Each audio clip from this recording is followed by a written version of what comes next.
Hai Teachmate, welcome back to Teach Me Market Lens, podcast pasar modal yang membahas semua aspek pasar modal Indonesia. Nah, hari ini kita sudah kedatangan tamu yang cukup spesial nih. Hari ini kita akan coba menggali hal-hal yang kaitannya dengan green energy. Jadi green energy ini kan hari-hari ini sedang marak dibahas di market gitu ya. Nah, kita akan coba gali lebih banyak dari perspektif pemainnya langsung ya, dari emitennya langsung. Kita sudah kedatangan tamu dari PT Arcora Hydro Tbk atau Arco. Nah, selamat datang Bung Niko Yosafat. Apa kabarnya? Kabar baik, Bung Fritz. Apa kabar?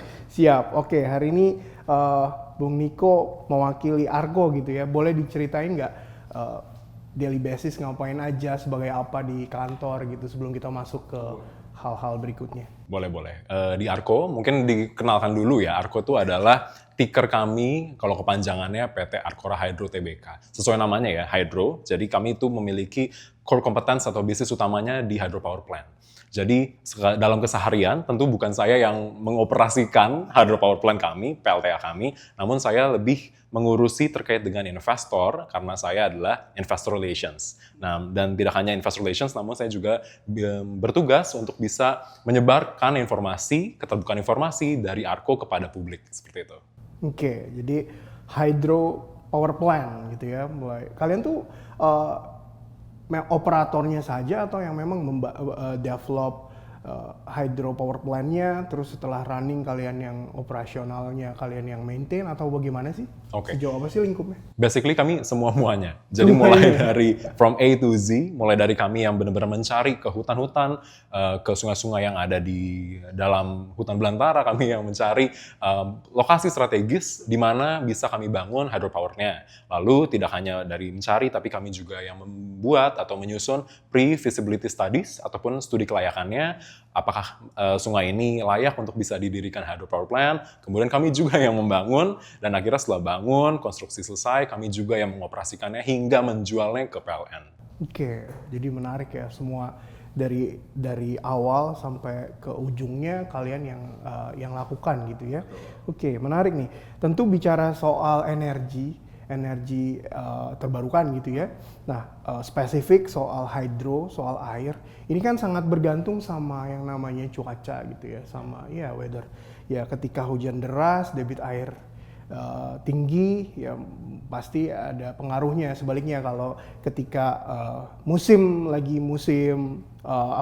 kemarau gitu ya, kemarau kemudian debit air turun, bisa mempengaruhi kah mungkin? Nah, mungkin boleh nggak diceritain sedikit bagaimana sih cara kerjanya supaya teman-teman Teachmate nih paham sebenarnya PLTA tuh basicnya seperti apa sih, dan apa sih impact-nya sama masyarakat di sekitar mungkin? Oke, jadi sesuai namanya ya, namanya juga pembangkit listrik tenaga air. Kalau tenaga airnya lagi lemes atau mungkin lagi kemarau, agak sulit untuk bisa memberikan tenaga lalu akhirnya menghasilkan listrik. Nah, jadi kalau misal pada saat musim hujan, tenaga airnya itu kencang alias debit airnya itu tinggi, maka kita bisa membuat ataupun memproduksi listrik yang banyak juga, dan akhirnya bisa nantinya kami jual listrik tersebut ke PLN, lalu nanti akhirnya bisa mendapatkan keuntungan dari sana.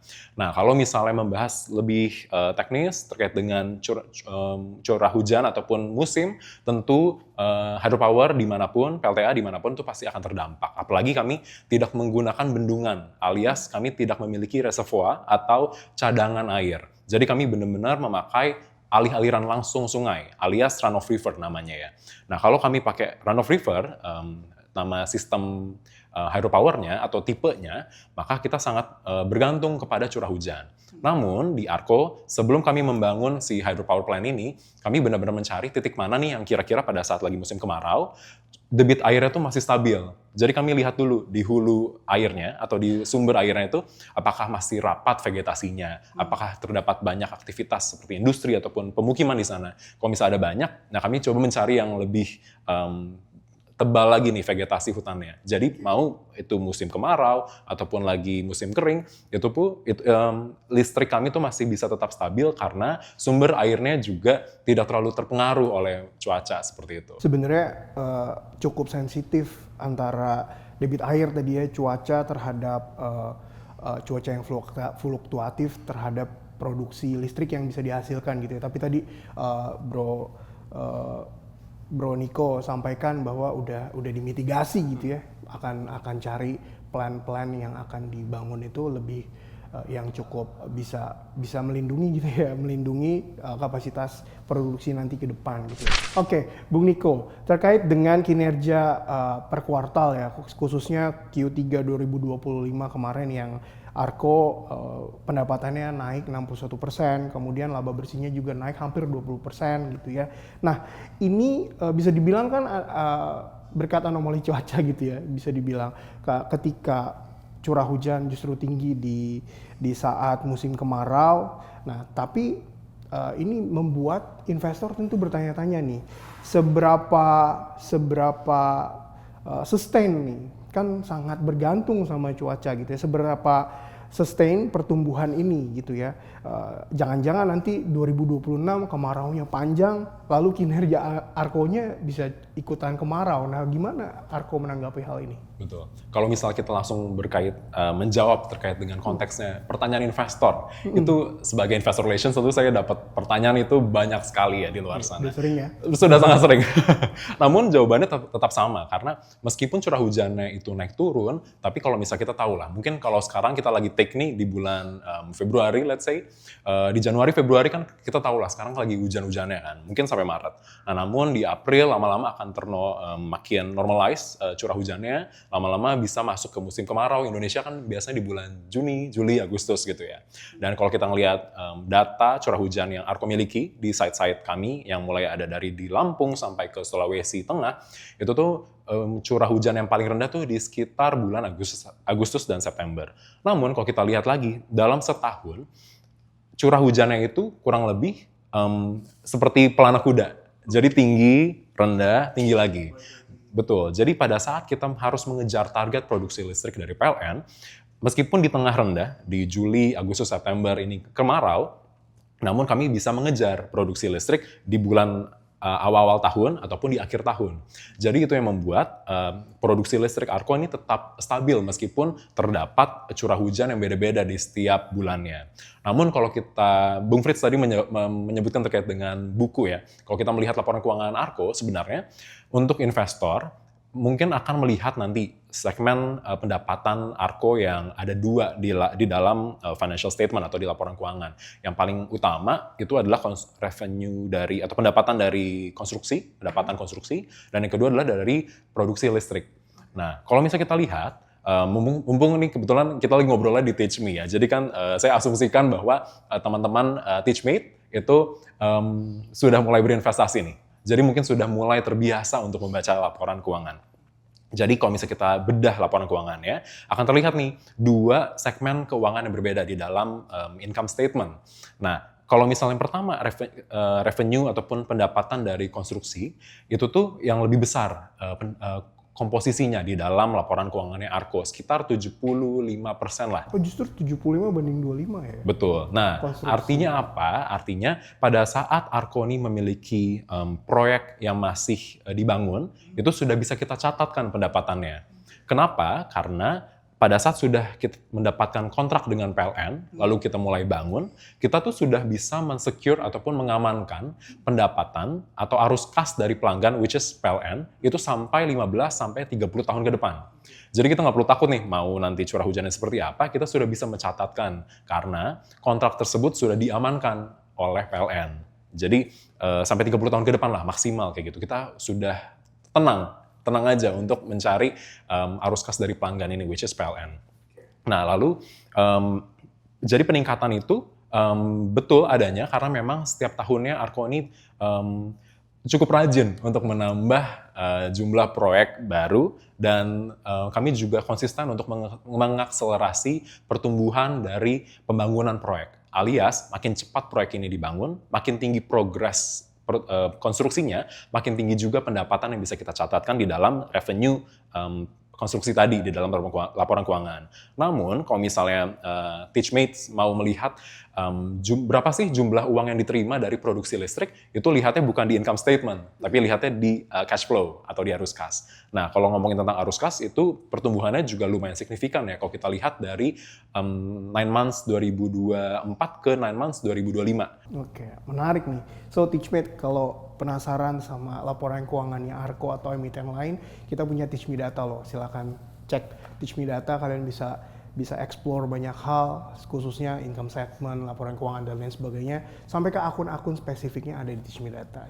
Sorry nih agak jualan dikit, gak apa-apa ya. Gak apa-apa. Oke, nah tadi saya tertarik sama yang namanya run-off river system. Nah tadi kan Bro Niko sempat sampaikan di depannya.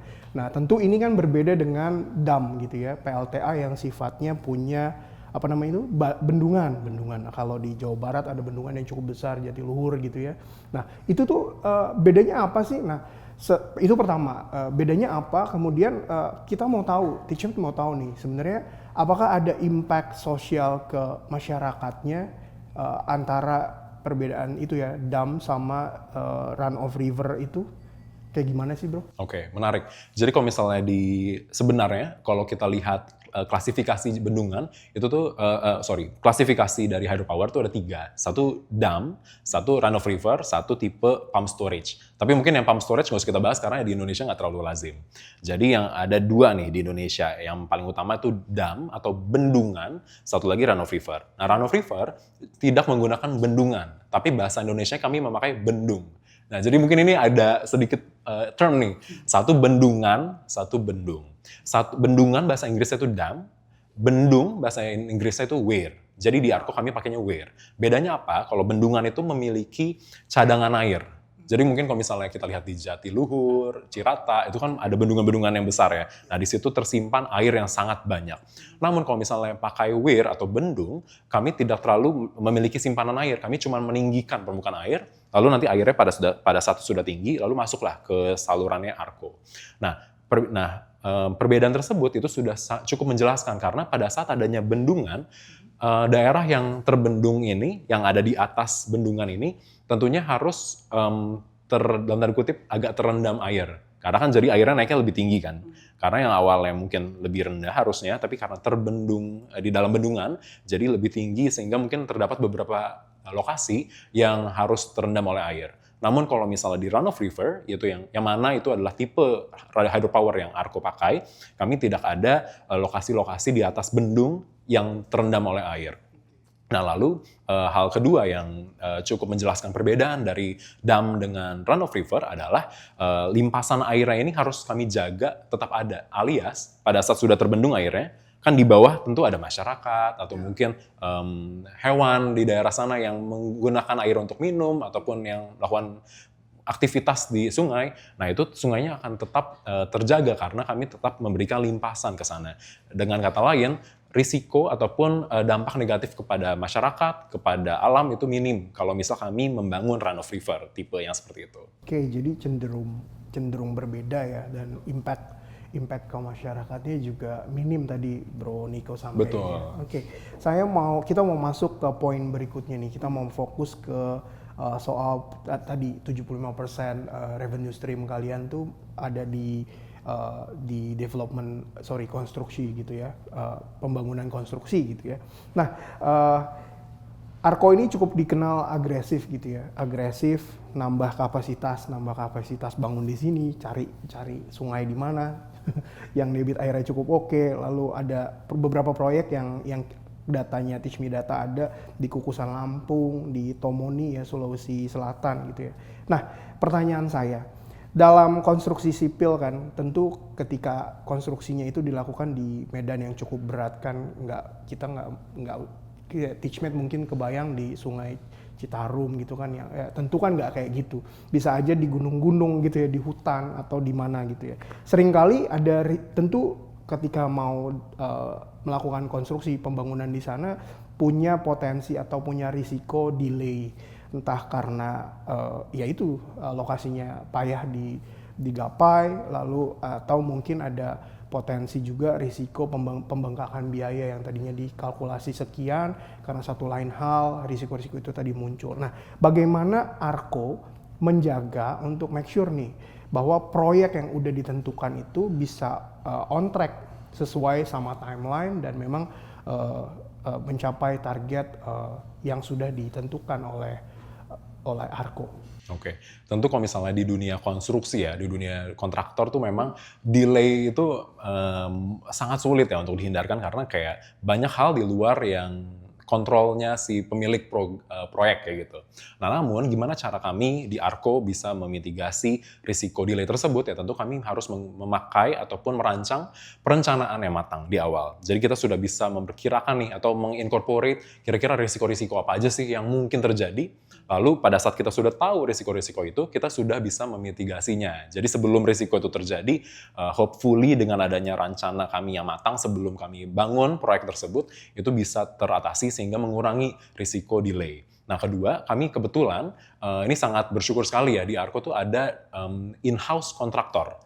Jadi kami punya namanya Aecon. Aecon ini adalah in-house kontraktor kami yang tentunya bisa mengerjakan proyek di dalam Arco ataupun di luar Arco. Namun sekarang, karena memang sekarang mungkin meminjam bahasanya Bung Fritz, agresif ya tadi dalam membangun, mungkin kami lebih prefer menggunakan bahasa optimis dalam membangun. Nah, kenapa bisa optimis? Gara-gara in-house kontraktor kami sudah teruji, sudah sangat kompeten dalam membangun proyek hydropower, sehingga kami bisa lebih mudah untuk melakukan komunikasi dengan mereka, koordinasi dengan mereka, ketimbang kita menggunakan kontraktor yang benar-benar kita nggak tahu itu siapa.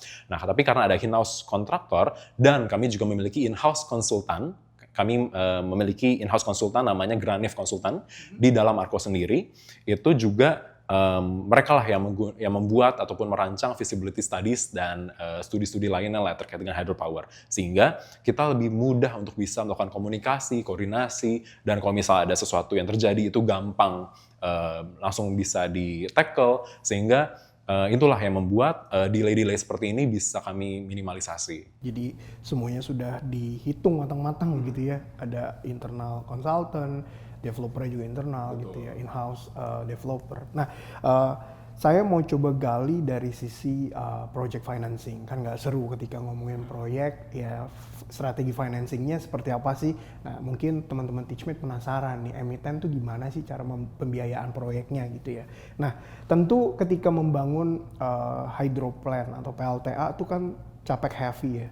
Bener-bener padat modal di awal ketika melakukan pembangunan ya. Nah, dengan suku bunga yang sangat dinamis di 2026 ke depan ya. Lalu bagaimana strategi pendanaan Arco nih? Apakah pakai green bond seperti sebelumnya atau seperti apa nih? Ada mekanisme atau skema-skema pendanaan lain?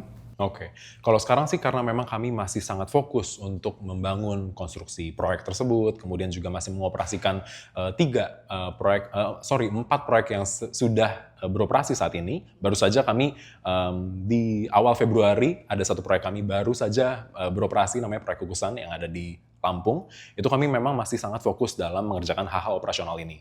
Sehingga saat ini kami memang sangat terbuka oleh berbagai possibility ataupun kemungkinan sumber pendanaannya dari mana sih. Mungkin tadi pada saat Bung Fritz menyebutkan adanya kondisi suku bunga yang lagi seperti saat ini, ya memang sekarang kami terus memantau berbagai macam pendanaan yang memang terdampak oleh suku bunga. Dan namun tentunya sebagai sebuah proyek besar ya, pembangunannya juga tidak bisa singkat, tidak hanya setahun, namun kami bisa membangun satu proyek hydropower mungkin sekitar 3-4 tahun, sehingga memang dibutuhkan pembiayaan yang kompetitif.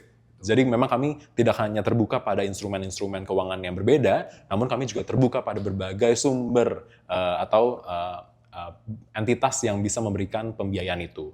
Nah, namun lagi-lagi karena memang ini besar, kami tidak ingin sepenuhnya 100% menggunakan debt ataupun utang, namun kami pecah menjadi 70% debt, 30% equity. Jadi ya itu yang membuat agar proyek ini bisa tetap kompetitif ya, meskipun pembangunannya ini membutuhkan waktu yang 3 tahunan kayak gitu. Oke, berikutnya kita mau masuk soal keberlanjutan nih, sustainability, bicara soal karbon dan dampak-dampak sosial dari pekerjaan Arco ya, atau proyek-proyek yang dilakukan oleh Arco. Nah, Arco mengklaim bahwa berhasil mengurangi ratusan ribu ton emisi karbon, betul ya? Nah, sekarang bursa karbon Indonesia ini udah jalan nih, udah running. Nah, melihat hal itu, dua hal itu tadi, kapan pemegang saham bisa melihat angka pengurangan emisi karbon tadi kereflek menjadi cuan, menjadi rupiah di laporan keuangan kalian. Apakah Argo udah mulai jualan kredit karbon nih ke depan, sekarang atau ke depan secara komersial atau seperti apa? Oke, ini menarik sekali ya, karena pertanyaan ini juga saya banyak terima dari publik, dari teman-teman di luar sana. Namun mungkin di Indonesia belum terlalu begitu umum untuk dibahas. Karena yang di Indonesia itu lebih terkenalnya oleh carbon credit yang tadi Bung Frits sudah sebutkan. Yang mana carbon credit ini bisa ditransaksikan di IDX Carbon ya, yang baru mungkin 3 tahun lalu di launching. Nah, namun kebetulan di Arko sendiri, kami memakainya ataupun tidak meng-issue atau tidak menerbitkan carbon credit. Namun di Arko kami menerbitkannya Renewable Energy Certificate. Bedanya apa? Jadi kurang lebih untuk mensimplifikasi ya, ada 2 hal yang berbeda nih terkait dengan reduksi emisi karbon. Yang pertama itu kami bisa menerbitkan carbon credit atau kami bisa menerbitkan Renewable Energy Certificate atau REC. Anggaplah kita sebutnya REC lah, REC. Nah, bedanya apa? Kalau misalnya yang carbon credit ini terkait dengan pengurangan emisinya, itu tuh bisa mencakup scope 1, 2, 3. Mungkin ini terlalu teknis ya, tapi kurang lebih carbon credit bisa lebih luas cakupannya. Nah, namun kalau misalnya untuk yang REC, itu scope-nya kurang lebih kita bisa menyebutnya hanya scope 2 saja nampaknya. Bedanya apa? Kalau scope 1, 2, 3 kan ya scope 1 itu adalah pengurangan emisi atau penggunaan emisi yang direct langsung. Namun kalau yang scope 2, scope 3 apalagi itu kan indirect. Nah, kalau misalnya Renewable Energy Certificate di industri hydropower plant itu scope 2 itu yang indirect. Nah, jadi alias pada saat kami membuat energi ataupun listrik, itu kami akan coba convert energi listrik tersebut seolah-olah energi tersebut dihasilkan oleh PLTU katakanlah, ataupun dihasilkan oleh pembangkit listrik yang bukan EBT. Nah, lalu ntar dilihat pada saat yang bukan EBT ini menghasilkan listrik sebesar let's say 10.000 megawatt per hour misalnya, maka berapa sih emisi yang keluar? Nah, emisi yang keluar inilah yang akan kami convert ke dalam REC tadi. Nah, berbeda halnya dengan carbon credit. Nah, kebetulan aturan di Indonesia atau mungkin kayaknya sedunia menggunakan aturan bahwa kalau misalnya satu proyek PLTA itu sudah meng-issue ataupun menerbitkan REC, maka nggak bisa menerbitkan lagi carbon credit. Nah, jadi kebetulan sayang sekali nih Arko dengan proyek yang ada 3 proyek yang tengah menggunakan REC itu sudah tidak bisa lagi join ke IDX Carbon. Nah, namun kalau tadi Bung Frits bertanya, bisa nggak sih kelihatan cuannya berapa pada saat kita menjual REC? Di dalam laporan keuangan Arko kebetulan tidak terlihat karena memang terlalu kecil. Tapi kalau misalnya boleh kasih spill sedikit, color-nya ataupun berapa besar itu tentu masih miliaran juga tapi single digit. Dari 2 proyek yang sudah diterbitkan REC-nya kayak gitu. Namun kalau misalnya nanti proyek yang ketiga ini sudah REC-nya sudah diterbitkan, maka akan lebih besar lagi nih keuntungan yang didapatkan dari penjualan REC seperti itu. Berarti bukan yang nggak ada, tapi tetap ada ya? Ada, tapi nggak kelihatan REC. aja. Ini baru 3 proyek, kan ke depan kita belum tahu nih. Betul. Oke, berikutnya. Bicara soal dampak sosial nih, Bung Niko. Tentu kan bisnis Anda tadi ya, di depan kita sudah dengar bahwa proyek-proyek Anda yang dijalankan oleh Arko itu ada di pedalaman mostly ya. Nah, bersinggungan langsung tentu dengan warga-warga masyarakat di pedesaan gitu ya. Ada program renovasi sekolah yang kami baca ya di Arko yang dilakukan oleh Arko. Renovasi sekolah di Garut dan juga ada kalian bikin perbaikan jalan di Poso di Sulawesi ya. Lalu seberapa krusial sih sebenarnya stabilitas hubungan dengan warga lokal terhadap keberlangsungan proyek yang sedang dikerjakan? Wah, sangat-sangat krusial karena tentu tidak ada proyek yang bisa dibangun kalau tidak ada penerimaan dari masyarakat. Ya, mungkin nggak. Nanti ya. Betul, kan serem ya kalau misalnya ada penolakan dari masyarakat. Apalagi kalau misalnya penolakannya pada saat lagi tengah dibangun atau mungkin sudah beroperasi lalu ada penolakan, kan serem ya. Nah, yang kami lakukan adalah tentu kami akan memberikan sosialisasi dulu, pendekatan dulu ke masyarakat, entah itu melalui kepala desanya ataupun di tingkat kelurahannya.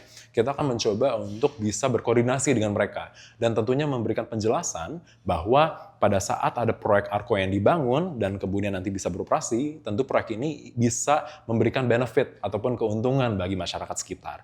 Karena kalau misalnya kita lihat datanya, sekitar 90% karyawan yang ada di site-nya Arko ini adalah datang dari masyarakat lokal yang deket tinggalnya di sana. Jadi ya tentu tidak hanya energi bersih saja yang bisa kami berikan di lokasi di site kami, namun kami juga bisa memberikan lapangan pekerjaan. Sehingga dengan adanya lapangan pekerjaan yang dibuka oleh untuk masyarakat, maka sense of belonging ataupun ya tingkat kesayangannya masyarakat kepada site kami ini bisa lebih tinggi, sehingga bisa lebih mampu menjaga site ini, sehingga misalnya ada terdapat risiko dari luar, maka masyarakatlah yang bisa menjaga gara-gara memang mereka bekerja di sana. Ada lapangan kerja yang dibuka.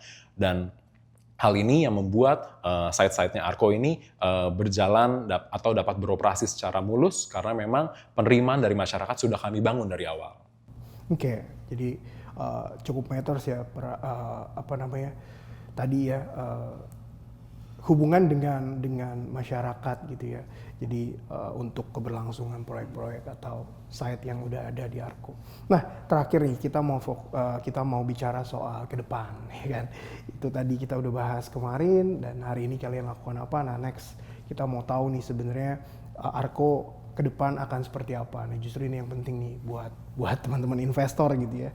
Nah, pemerintah kan punya namanya RUPTL ya. RUPTL 2025 sampai 2034. Nah, ini kan kalau kita baca RUPTL-nya dari Kementerian SDM bersama dengan PLN ya kalau nggak salah. Nah, mereka tuh sangat pro terhadap energi baru terbarukan EBT gitu ya. Nah, dengan pipeline Arko yang ada lebih dari 300 megawatt betul ya. Di mana Arko melihat bagaimana sih Arko melihat posisi Arko untuk 5 tahun ke depan. Apakah akan tetap fokus murni di hydro atau nanti bakal ke samping-samping nih, ke yang lain, ke solar atau ke angin, ke yang lain? Oke, kalau kita membahas yang lain-lain ini kan ada sangat banyak ya. Kalau berkaca dari laporan ataupun data yang dikeluarkan oleh Kementerian SDM melalui Dijen EBTKE, terlihat bahwa jumlah potensi dari yang lain-lainnya ini, atau EBT yang nggak cuma air ya, tapi ada juga dari solar panel, dari geothermal, dan lain-lain, itu tuh sekitar 3.600 gigawatt di Indonesia potensinya. Sementara yang sudah diutilize ataupun yang sudah dibangun PLTA-nya atau PLT panas buminya itu tuh hanya sekitar 0,4%. Jadi kecil banget nih atau timpang sekali nih antara pengelolaan ataupun utilisasinya dengan potensi yang ada di Indo. Namun kalau kita kerucutkan lagi nih dari yang total EBT se-Indo, kita kerucutkan lagi ke EBT yang fokusnya itu di air saja, total potensi yang air bisa berikan ke Indonesia untuk megawatt atau kapasitasnya itu sekitar 95 gigawatt potensi yang ada di Indonesia. Namun yang menarik, hanya sekitar 7,5% saja tingkat utilisasinya, alias cuman sekitar 7 gigawattan lah di Indonesia yang sudah dibangun PLTA-nya. Nah, lalu Arko ada di dalam situ, mungkin hanya sekian persen, namun tentunya yang untuk menjawab pertanyaan Bung Frits tadi, Arko masih melihat potensi ini tuh masih besar sekali. Dari ibaratnya dari 100% cuma 7% nih yang udah 7%. dibangun gitu kan. Jadi masih ada sekitar 93% lagi yang lain yang masih menunggu untuk dibangun PLTA. Dan itulah yang membuat kami bisa terus fokus mengembangkan PLTA ini di Indonesia karena memang masih begitu besar potensi yang belum tersentuh di Indonesia. Jadi kalau ditanya, ya tentu mungkin dalam 5 tahun lagi kami masih bisa terus mengejar pembangunan PLTA karena memang yang tadi sudah disebutkan, di dalam pipeline kami itu masih ada sekitar lebih dari 300 megawatt. Dan sementara yang sekarang contracted capacity atau kapasitas yang sudah ada kontraknya di Arko itu kan sekitar 62 megawatt ya. Jadi masih ada ratusan megawatt yang masih belum kami bangun dan menunggu untuk kami bangun, sehingga untuk saat ini menoleh kepada sumber EBT yang lain, kayaknya nanti dulu deh. Kami masih fokus di air. Bisnis energi terbarukan tuh air adalah uang, tapi belum tentu. Bagaimana eksekusi adalah kuncinya sebenarnya ya. Tadi ya perlu mengutilize yang baru 7% baru di optimize gitu ya. Artinya masih ada banyak sekali potensi yang akan dikerjakan. So Arko akan fokus di hydro, betul, di air, betul ya. Nah, terakhir Bung Niko, closing statement sebelum kita menyudahi podcast hari ini.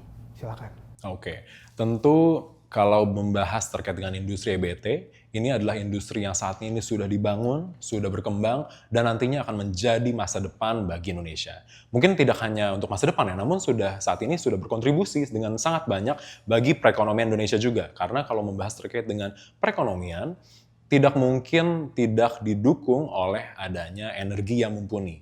Dan itulah energi yang mumpuni itu yang bisa diberikan oleh ARKO, oleh industri PLTA di Indonesia bagi perekonomian Indonesia. Jadi tentunya dengan mensupport ataupun mendukung ARKO, tentu kita bisa mendukung perekonomian karena kita memberikan sumber energi yang andal dan tentunya bisa dipercaya dan bisa terus terpakai oleh masa depan ekonomi Indonesia. Thank you, Bung Niko. So, TeachMed, kita sudah belajar banyak hal ya hari ini terkait dengan energi terbarukan. Kita mendengar beberapa poin penting dari pelakunya langsung nih, dari entitas yang memang fokus di pembangunan PLTA dan juga operator PLTA. Nah, menarik banget TeachMed. Terima kasih Bung Niko sudah datang ke Teach Me Market Lens. Nah, sampai jumpa di lain kesempatan. Sekali lagi TeachMed, Teach Me Market Lens hanya berusaha memberikan insight yang bermanfaat bagi investor. Keputusan investasi balik lagi ada di tangan investor masing-masing. Sampai jumpa lagi di episode berikutnya. Thank you.